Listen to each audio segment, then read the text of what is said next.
علی بھائی اگلا سوال ہے، چند دن قبل ہمارے پریزیڈنٹ جناب عارف علوی صاحب جو خود بھی ایک دیندار گھرانے سے تعلق رکھتے ہیں بلکہ مولانا مودودی رحمہ اللہ کے چاہنے اور ماننے والوں میں بھی شامل ہیں، بے شک انہوں نے جامعہ الازہر مصر والوں سے فتویٰ لیا ہے کہ کرونا وائرس کی وجہ سے وقتی طور پر مساجد میں ہونے والی نمازیں اور خصوصاً نماز جمعہ کی گیدرنگ کو سسپینڈ کیا جا سکتا ہے اور لوگ جمعہ کی بجائے اپنے اپنے گھروں میں نماز ظہر ہی ادا کر لیں، جبکہ دوسری طرف ہمارے پاکستانی علماء اس فتوے کو سپورٹ نہیں کر رہے ہیں۔ ایسی مشکل سچویشن میں ایک عام پاکستانی مسلمان کو کیا کرنا چاہیے؟ پہلی تو بات یہ کہ یہ ڈاکٹر عارف علوی صاحب جو ہیں حافظہ اللہ تعالی انتہائی دیندار شخصیت ہیں، کوئی شک نہیں، ان کی دینداری میں کوئی شک نہیں ہے۔ یہ اپنے ہاسپٹل میں باقاعدہ خود درس بھی دیتے تھے، اب تو خیر وہ جب سے پریزیڈنٹ بنے ہیں تو یہاں ان کی مصروفیات ہیں، اور نماز بھی خود پڑھاتے تھے۔ اور یہ جو ان کے بارے میں لوگوں نے مشہور کر دیا شیعہ ہیں، یہ سنی خاندان سے تعلق رکھتے ہیں، مودودی صاحب کے فالوور ہیں، بلکہ جماعت اسلامی کے رکن بھی رہے ہیں۔ باقی شیعہ بھی ہوتے ہیں، ہمیں تو اس سے غرض نہیں تھا، ہم تو مسلمان ہی سمجھتے ہیں، علمی اختلاف اپنی جگہ، لیکن ایک چونکہ ان کے نام کے ساتھ علوی آ گیا نا تو وہ کہتے ہیں شیعہ ہوں گے، جس طرح میرے نام کے ساتھ مرزا آتا ہے تو کہتے ہیں قادیانی ہوگا، ٹھیک ہے، وہ تو شکر ہے ظفر مرزا بھی آ گیا ایک، تو انہیں کم از کم انہوں نے جو گورنمنٹ کا اسپوکس مین اس وقت بنا ہوا ہے کرونا کے حوالے سے۔ تو یہ جو الازہر یونیورسٹی کا فتویٰ ہے، الازہر یونیورسٹی اسلام کی سب سے قدیم یونیورسٹی ہے، 328 ہجری میں یہ فاطمی دور کے اندر بنائی گئی ہے، یعنی وہ بھی شیعہ کا دور تھا، فاطمی شیعہ تھے، تو اب یہ 1441 ہجری چل رہا ہے، آپ اندازہ لگا لیں آلموسٹ 1100 سال ہو چکے ہیں اس یونیورسٹی کو بنے ہوئے۔ وہاں تمام مکاتب فکر کے، خصوصاً جو اہل سنت کے جتنے اسکول آف تھاٹ ہیں، حنفی، شافعی، مالکی، حنبلی، ان کے علماء ہیں، اور ایک دوسرے کی سپورٹ کے لیے فتوے بھی دیتے رہتے ہیں۔ حنفیوں کو مالکی فتویٰ چاہیے ہو تو وہ مل جاتا ہے، مالکیوں کو حنفی چاہیے ہو تو وہ مل جاتا ہے۔ یہ فتویٰ جو آیا نا جی، یہ فتویٰ جتنا مرضی یہاں پہ فتوے منگوا لیں، ڈاکٹر صاحب جو ہیں ہمارے پریزیڈنٹ صاحب، یہاں کے علماء نے ان فتووں کو نہیں ماننا۔ ہاں، یہ تو ان کی میں سمجھتا ہوں کہ کمظرفی ہے اگر یہ سمجھ رہے ہیں۔ یہاں چاہیے کہ پریزیڈنٹ ہوں یا پرائم منسٹر، یہاں کے بڑے علماء کو، مفتی منیب الرحمان صاحب کو، مفتی تقی عثمانی صاحب کو، امین شہیدی صاحب کو، ساجد میر صاحب کو، یہ سارے فرقوں کے میں نے بڑے بڑے علماء کے نام لیے، ان کو آپ اعتماد میں لیں، ان کی میٹنگ کال کریں اور ان کو پوری سچویشن بتا کے ان کے ذریعے جو چیز امپلیمنٹ ہوگی وہ مانی جائے گی۔ ورنہ میں آپ کو بتاؤں، نہ پاکستان کی پولیٹیکل گورنمنٹ، نہ پاکستان کے ریاستی ادارے، چاہے پولیس ہو، فوج ہو، ایجنسیز ہوں، کوئی ایسی چیز امپلیمنٹ نہیں کر سکتے جس کو پاکستان کے علماء سپورٹ نہ کریں۔ یعنی اس چیز کو میں المیہ بھی سمجھتا ہوں اور خوش قسمتی بھی سمجھتا ہوں، کیونکہ بعض اوقات واقعی ہمارے ان علماء جن سے میں سخت اختلاف رکھتا ہوں، ان کے سٹینڈنگ کی وجہ سے کئی ایک غیر اسلامی چیزیں بھی دب جاتی ہیں۔ میں اسپیسیفکلی اس کیس کی بات نہیں کر رہا، جنرل بات کر رہا ہوں۔ جس طرح پاسپورٹ سے انہوں نے وہ اسلام کا خانہ نکال دیا تھا جی، تو اس وقت پھر علماء کی وجہ سے ہی ان لوگوں کو ڈیسیژن واپس لینا پڑا۔ یہاں پر میں سمجھتا ہوں جو پاکستانی علماء نے انہوں نے جو فتویٰ دیا ہے وہ بڑا آپٹیمل فتویٰ ہے۔ انہوں نے فتویٰ یہ دیا ہے کہ جو بہت بوڑھے ہیں، کمزور ہیں، بچے ہیں، جو ونریبل ہیں، وہ اپنے گھروں میں ہی کوارنٹین میں رہیں، وہیں پہ نماز قائم کریں جماعت کروا کے، اور جو صحت مند لوگ ہیں وہ مسجد میں آئیں اور ایک دوسرے سے ہاتھ نہ ملائیں، کیونکہ اصل چیز تو سلام کرنا ہے۔ میرا بھی اس پہ پہلے بھی کلپ آ چکا تھا، لاکھوں لوگوں نے وہ دیکھا ہے۔ اور احتیاط کریں اور نماز مختصر ہو واپس چلے جائیں۔ لیکن گورنمنٹ ایک سٹیپ آگے گئی ہے، انہوں نے کہا کہ نہیں، یہ لوگ بھی گھروں میں نماز پڑھیں، مسجدیں ہم لاک نہیں کریں گے، مسجد کی جو انتظامیہ یا جو مؤذن اور امام مسجد ہیں بس وہی اذان دیں تاکہ اذانوں کی آواز بھی آتی رہے، مسجدیں بھی جماعت سے خالی نہ ہوں، بس 2-4 لمیٹڈ لوگ نماز پڑھ لیں تاکہ باقی لوگوں کی طرف سے ایک فرض کفایہ کے طور پہ ادا ہو جائے۔ کیٹاسٹرافک کنڈیشن ہے، تو اس پہ بھی علماء ایگری ہیں۔ میرا خیال ہے جس چیز پہ علماء ایگری کیے ہوئے ہیں اس کے اوپر ہی جانا چاہیے، اتنا کوئی سخت رویہ نہ اختیار کر لیا جائے کہ پھر آپ امپلیمنٹ کرنا مشکل ہو جائے۔ اور اس کو سپورٹیو وہ احادیث بھی ہیں، بخاری مسلم میں کئی احادیث ہے کہ نبی الاسلام سخت سردیوں میں اور بارش کے موسم میں اذان کے اندر حی علی الصلاح، حی علی الفلاح کی جگہ یہ ایڈ کروا دیتے تھے صلو فی رحالکم یا صلو فی الرحال یا صلو فی بیوتکم، اپنے گھروں میں ہی نماز پڑھ لو. اور بلکہ بخاری مسلم میں حدیث ہے کہ جمعے کا دن تھا تو ابن عباس نے مؤذن کو اذان کے دوران ٹوکتے ہوئے کہا. اس پہ امام بخاری نے باب باندھا ہے کہ اذان کے دوران گفتگو بھی کر سکتے ہیں، اور کہا کہ تم یہ ساتھ بول دو. بعد میں کچھ لوگوں نے اعتراض کیا تو ابن عباس نے کہا کہ بھئی میں بھی جمعے کی نماز کو فرض ہی سمجھتا ہوں، بخاری کے الفاظ ہیں، لیکن نبی علیہ السلام لوگوں کو تکلیف میں نہیں ڈالنا چاہتے تھے. تم میں سے کوئی شخص مسجد میں آئے، وہ کیچڑ کی وجہ سے ڈسٹرب ہو جائے. اچھا بعض لوگ کہہ رہے ہیں کہ جی وہ جو علماء ہے نا وہ کہتے ہیں جی وہ جو آیا نا کہ گھروں میں نماز پڑھو، یہ اس لیے کہ لوگ کیچڑ میں سلپ نہ ہو جائیں، ورنہ اگر سڑکیں پکی ہوتی تو صلو فی الرحال نہ ہوتا. تو میں ان کو کہوں گا کہ یہ آپ آدھی حدیث پیش کر رہے ہیں. بخاری مسلم میں الفاظ ہے کہ سخت سردیوں کے موسم میں بھی نبی علیہ السلام یہ کہتے ہیں. سردیوں کے موسم میں کون سا کیچڑ تھا؟ بارش میں تو کیچڑ مانا جا سکتا ہے، تو سردیوں کے موسم میں کیا تھا؟ آنے میں تکلیف، خوف. جو صحیح مسلم میں اوپر تلے 10 احادیث ہیں 1629 سے آنورڈ. ابن عباس کہتے ہیں کہ اللہ کے نبی علیہ السلام نے بغیر خوف کے، بغیر بارش کے اور بغیر سفر کے، یعنی مدینہ شریف میں ہمیں زور اثر کی نمازیں جمع کروائی اور مغرب اور عشاء بھی جمع کروائی. تو تابعین نے پوچھا کیوں کیا تھا ایسا؟ کہا تاکہ امت کے لیے آسانی ہو جائے، کوئی حرج باقی نہ رہے، کوئی تنگی باقی نہ رہے. تو اس سے رزلٹ نکلا کہ آپ نمازوں کو جمع بھی کر سکتے ہیں بغیر خوف کے، بغیر بارش کے اور بغیر سفر کے بھی کبھی کبھار. تو اس میں امپلائڈ ہے کہ خوف کے ساتھ، بارش کے ساتھ اور سفر کے ساتھ تو ویسے ہی کر سکتے ہیں، اور اس کو سپورٹی بخاری مسلم میں درجنوں احادیث موجود ہیں. میرے الگ سے کئی کلپس اس کے اوپر موجود ہیں.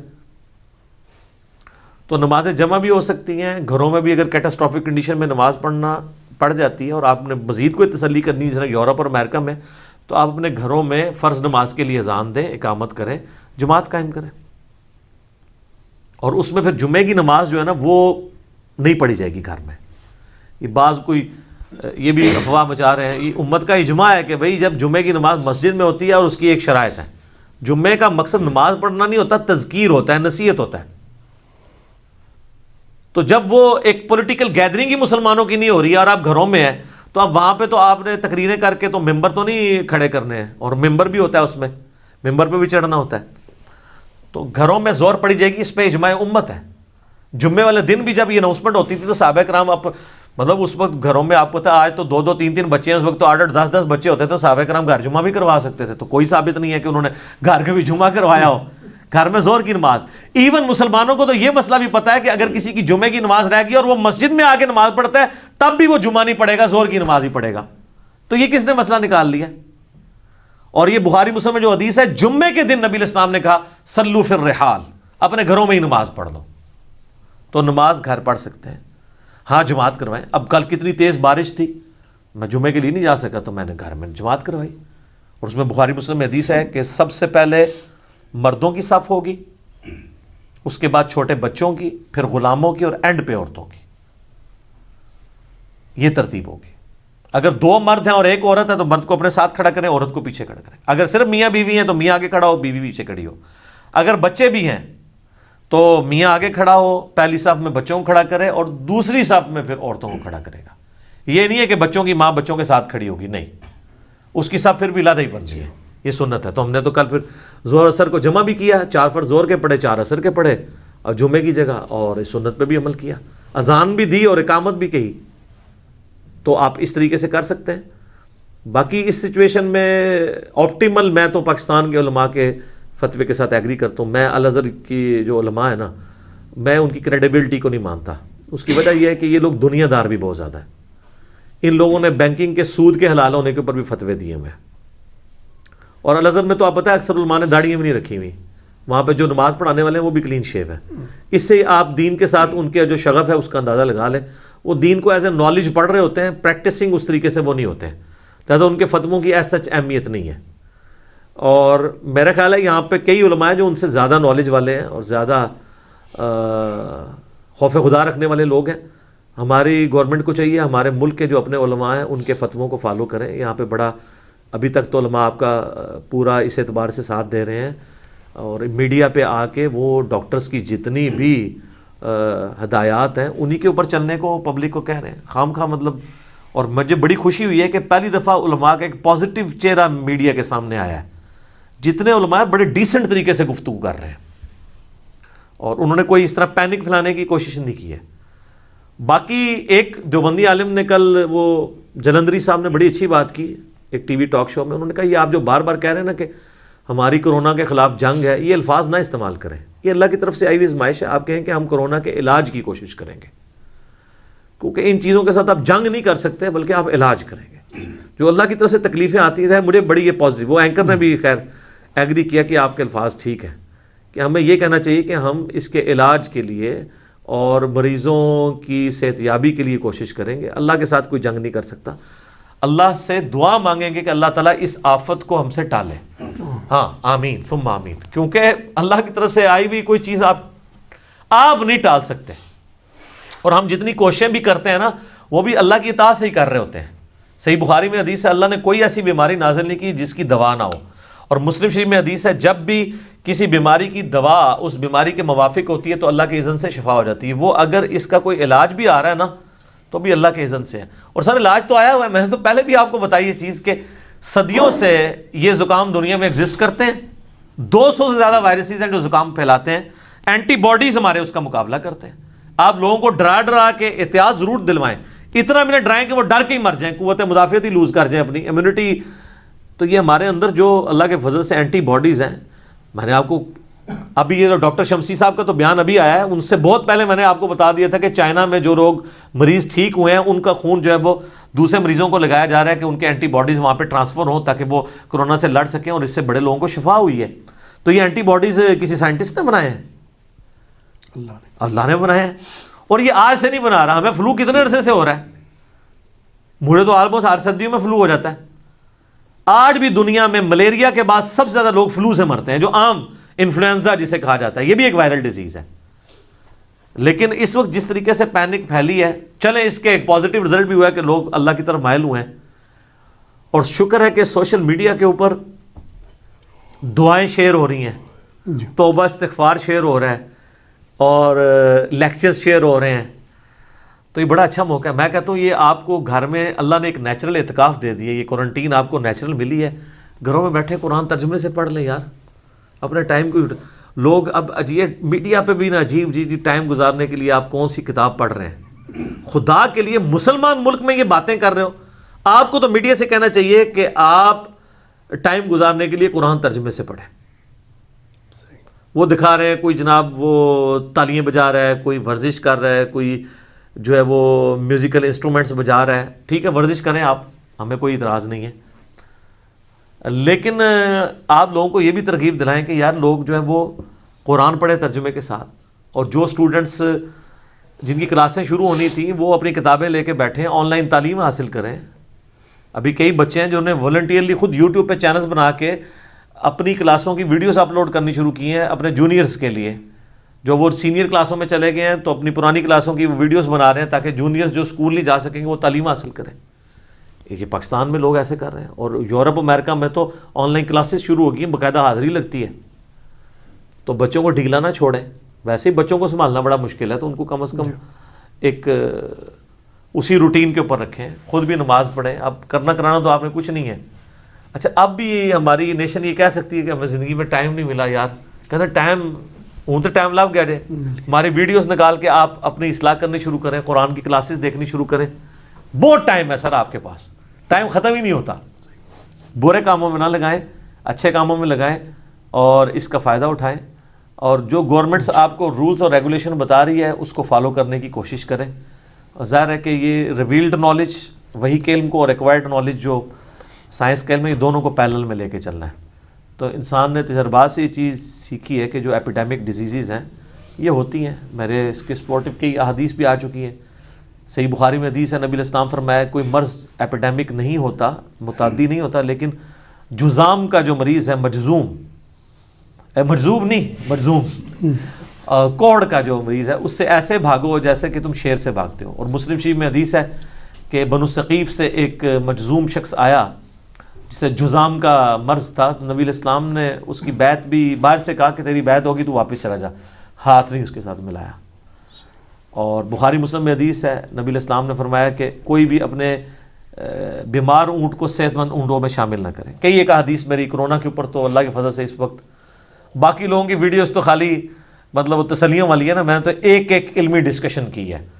آپ یوٹیوب پہ جا کے لکھیں کرونا وائرس کی ریالٹی اور ساتھ لکھیں انجینئر محمد علی مرزا، تو میری ویڈیو شروع میں جو آ گئی تھی جب کرونا کا فتنہ یہاں پہ شروع بھی نہیں ہوا تھا، اس وقت ہی میری ویڈیو آ گئی تھی. آلموسٹ 7 لاکھ سے زیادہ لوگ وہ دیکھ چکے ہیں یوٹیوب پہ. 57 منٹ کی ویڈیو ہے. ایک ایک چیز میں نے سائنٹیفک چیزیں بھی اور وہی کی سپورٹیو قرآن سے، بخاری مسلم سے احادیث، ایک ایک کا نمبر نیچے ڈسپلے ہو کے ایک ایک چیز میں نے کلیئر کی ہے الحمدللہ. تو کئی ایک مسائل اس میں کلیئر ہیں. اس کے بعد 20 کوسچنز ریکارڈ ہوئے تھے، آج بھی میں نے کئی ایک چیزیں بتا دی. باقی یہ زیادہ پریشان ہونے کی ضرورت بھی نہیں ہے. یہ بھی اب اس میں کئی ایک باتیں ہیں جو یعنی میڈیا میں کرنے والوں کو مجرم سمجھا جاتا ہے. احتیاط اپنی جگہ ہے، لیکن اس کرونا کو پینک بھی نہ اس کا پھیلائیں.